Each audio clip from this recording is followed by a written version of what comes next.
Hello students. आज का अपना टॉपिक है डेवलपमेंट ऑफ चिक एम्ब्रियो। इसमें सबसे पहले अपन लेते हैं स्ट्रक्चर ऑफ एग। ठीक है, तो यहाँ पर ये डायग्राम आप देख रहे हो, यहाँ पर ये डायग्राम बनाया है एग का। अब मुर्गी का जो अंडा होता है वो किस प्रकार का होता है? पॉलीलिशिथियल एंड टीलोलिशिथियल। पॉलीलिशिथियल मतलब इसके अंदर योक जो है वो प्रचुर मात्रा में पाया जाता है, क्योंकि इसके अंदर जो एम्ब्रियो है इसका जो पूर्ण विकास है, इसके पूर्ण विकास जो है ये इस अंडे के अंदर ही होता है। तो इसीलिए इसके सारी जो रिक्वायरमेंट है डेवलपमेंट के लिए भोजन की और वो सब रिक्वायरमेंट जो है वो योग के द्वारा पूर्ण की जाती हैं। तो इसीलिए इसमें योग की मात्रा बहुत ज़्यादा होती है। दूसरा है इसमें टीलोलिशिथियल शब्द। टीलोलिशिथियल मतलब क्योंकि योग बहुत ज़्यादा मात्रा में है तो यह ज़्यादा एरिया कवर कर रहा है।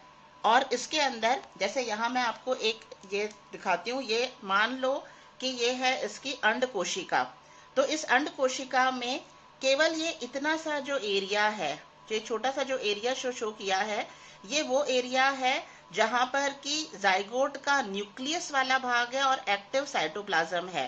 ठीक है, तो न्यूक्लियस और एक्टिव साइटोप्लाज्म जो डिस्क के शेप का है यहाँ पर, ये कहलाता है ब्लास्टोडिस्क, या इसे कहते हैं जर्मिनल वेजाइकल। तो ये वो भाग है जिससे पूरा का पूरा एम्ब्रियो का डेवलपमेंट होगा। बाकी जो येलो कलर का जो पोर्शन आप देख रहे हैं इस ओवम में या अंड कोशिका में, ये पूरा क्या है? योक है।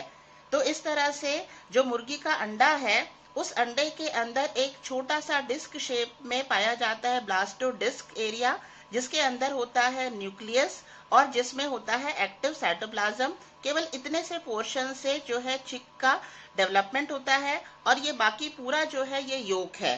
ठीक है, तो ये जो हिस्सा है इतना, इस हिस्से को कहते हैं एनिमल पोल, क्योंकि इससे किस चीज का डेवलपमेंट होगा? चिक का डेवलपमेंट होगा। और बाकी जो एरिया है इसका, इसे कहते हैं वेजिटल पोल। ठीक है, तो शुरू में जो ओवम है वो इस प्रकार से होता है, बाद में इसके बाहर बाद में जैसे जैसे यह ओविडक्ट में आगे चलता जाएगा, वैसे वैसे इसके बाहर जो है एल्ब्यूमिन सिक्रेट होकर के जमा होता जाएगा। उसके बाद में शेल मेम्ब्रेन इसके बाहर बनती जाएंगी और लास्ट में इसके बाहर में कैल्शियम की जो शेल है वो बन जाती है।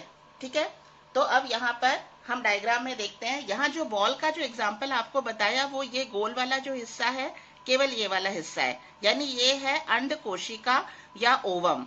और इसके अंदर ये है एक्टिव साइटोप्लाज्म एंड न्यूक्लियस, जिसे कहते हैं ब्लास्टोडिस्क। ठीक है, और ये पूरा जो हिस्सा है, ये हिस्सा क्या है? योक वाला हिस्सा है। तो this is animal pole and this is vegetal pole. अब यहाँ पर आप देखो, एक्टिव साइटोप्लाज्म के जस्ट नीचे एक फ्लास्क के शेप में, एक फ्लास्क के शेप की जो संरचना पाई जाती है, ये व्हाइट योक की है। तो ये जो फ्लास्क की शेप की जो संरचना है जिसमें व्हाइट योक है, ये कहलाती है नेक ऑफ लेटिब्रा। और इस जो फ्लास्क शेप के जस्ट ऊपर यहाँ पर जो स्पेस है एक्टिव साइटोप्लाज्म के नीचे और इस फ्लास्क के ऊपर, ये कहलाता है न्यूक्लियस ऑफ पेंडर। और यहाँ आप देखो इस नेक वाले एरिया के चारों तरफ जो है, यहाँ पर ये अल्टरनेट अरेंजमेंट है ऑफ व्हाइट एंड येलो योक, यानी व्हाइट और येलो योक एकांतर क्रम में व्यवस्थित होते हैं। ठीक है, अब जैसे हमें पता है कि एनिमल सेल के सबसे बाहर की जो मेम्ब्रेन है वो है प्लाज्मा मेम्ब्रेन। तो इस तरह से इस भी ओवम के बाहर या अंड कोशिका के बाहर की जो मेम्ब्रेन है वो क्या कहलाएगी? Plasma membrane. और प्लाज्मा मेम्ब्रेन के बाहर, क्योंकि ये योग को कवर के रख रही है मेम्ब्रेन, तो इसे कहते हैं वाइटलिन मेम्ब्रेन। और वाइटलिन मेम्ब्रेन जो है ये किससे बनी होती है? ये जोना रेडिएटा का जो भाग होता है, वो जोना रेडिएटा वाला भाग ही रूपांतरित होकर के वाइटलिन मेम्ब्रेन बना लेता है, यानी योग के बाहर का आवरण। और वाइटलिन मेम्ब्रेन का क्या कार्य होता है? वाइटलिन मेम्ब्रेन जो है ये योग और एल्ब्यूमिन, ये अंदर योग वाला पार्ट है, इसके बाहर एल्ब्यूमिन वाला पार्ट है। तो योग और एल्ब्यूमिन के मध्य वाटर और ऑस्मोटिक प्रेशर को बनाए रखती है। ठीक है, और जैसे मैंने बताया यहाँ पर योग कितने प्रकार का है? 2 प्रकार का है, व्हाइट एंड येलो योग, जो एक अल्टरनेट क्रम में व्यवस्थित है, यानी एकांतर क्रम में व्यवस्थित है। तो ये हो गया इसका अंदर वाला भाग, जिसके अंदर हमने पढ़ा एक्टिव साइटोप्लाज्म के बारे में और योग के बारे में। अब हम आते हैं इसके बाहर, यानी योग मेम्ब्रेन के बाहर। योग मेम्ब्रेन के बाहर जो है, यहाँ पाया जाता है एल्बुमिन वाला भाग। आप लोगों ने अंडा देखा होगा, कच्चा अंडा अगर आपने तोड़ा है कभी, तो योग वाला भाग वो होता है जो बिल्कुल पीले रंग का होता है, और उसके बाहर ट्रांसपेरेंट वाला पार्ट होता है, तो वो ट्रांसपेरेंट वाला पार्ट होता है एल्बुमिन। और आप जब बॉईल करते हो तब भी आप देखते हो कि येलो पार्ट अलग से रहता है, योग वाला भाग, और जो व्हाइट बनता है बॉईल होने के बाद में, वो होता है उसका एल्बुमिन वाला पार्ट। ठीक है, एल्बुमिन वाला जो पार्ट होता है उसके अंदर 85% वाटर होता है और 15% प्रोटीन होता है, जबकि योग वाला जो पार्ट है उसके अंदर 48% वाटर होता है और फैट की मात्रा उसमें अधिक होती है, यानी 32.6%। प्रोटीन की मात्रा होती है 16%, यानी फैट जो है वो प्रोटीन से अप्रोक्सीमेट डबल होता है, और कार्बोहाइड्रेट होता है 1%, बाकी अदर केमिकल्स होते हैं 1.1%।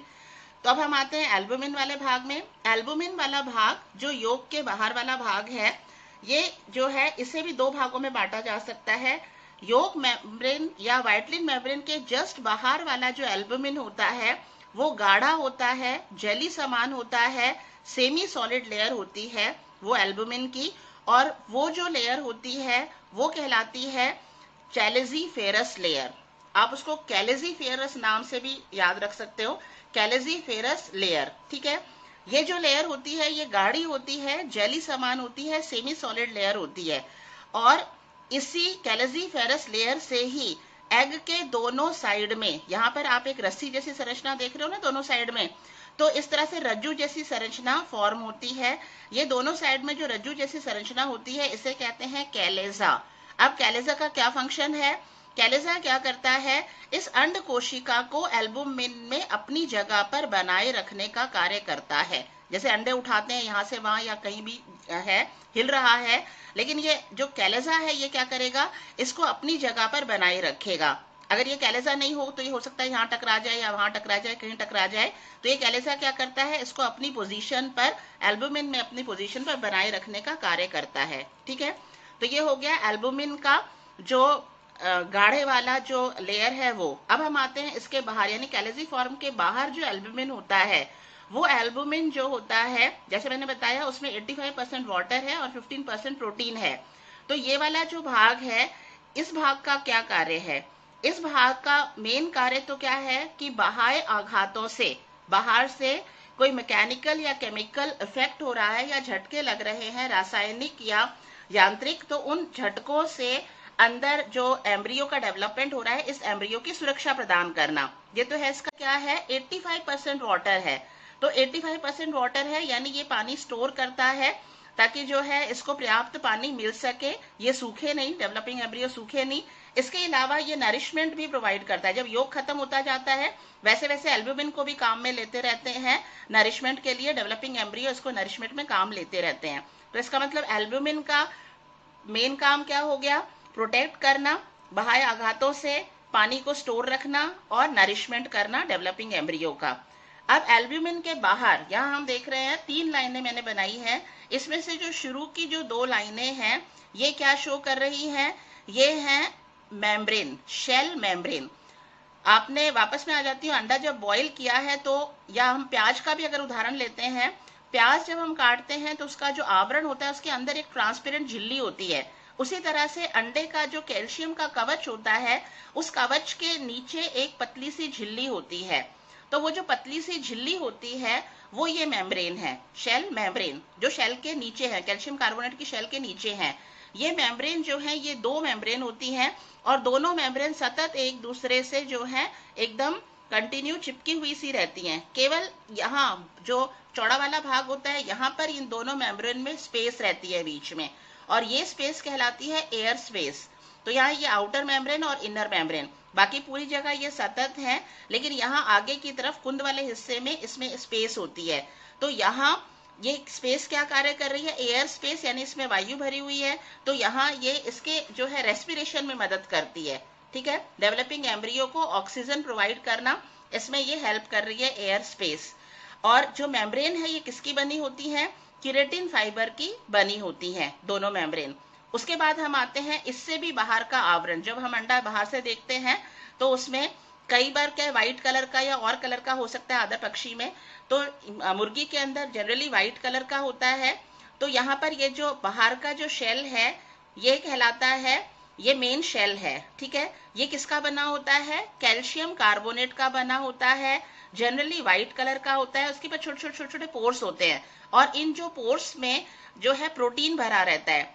लगभग ये जो पोर्स की संख्या कितनी होती है? लगभग 7000 पोर्स पाए जाते हैं शेल के अंदर। और ये जो छेद हैं इनके द्वारा भी ऑक्सीजन और कार्बन डाइऑक्साइड का आदान प्रदान होता है, यानी ऑक्सीजन अंदर आती है और कार्बन डाइऑक्साइड इन छिद्रों के द्वारा बाहर निकाली जाती है। और मेन काम क्या है इसका? शेल का जो कैलकेरियस शेल है ये डेवलपिंग एम्ब्रियो को प्रोटेक्ट करती है, ठीक है। तो ये एग्जाम पॉइंट ऑफ व्यू से क्या है, डायग्राम इज इंपॉर्टेंट। तो डायग्राम और इसको लेबल करना ये एग्जाम पॉइंट ऑफ व्यू से इंपॉर्टेंट होता है, ठीक है। अब मैं बता रही हूँ इसके अंदर जो मैंने लेयर्स बताई हैं इसका कैसे कैसे इस अंड कोशिका के ऊपर आवरण चढ़ता है। ये डायग्राम शो किया है मैंने ओविडक्ट का, ठीक है। मुर्गी के अंदर या पक्षी के अंदर जो राइट साइड की जो ओविडक्ट होती है वो नहीं होती है, वो रूडिमेंट्री प्रकार की होती है।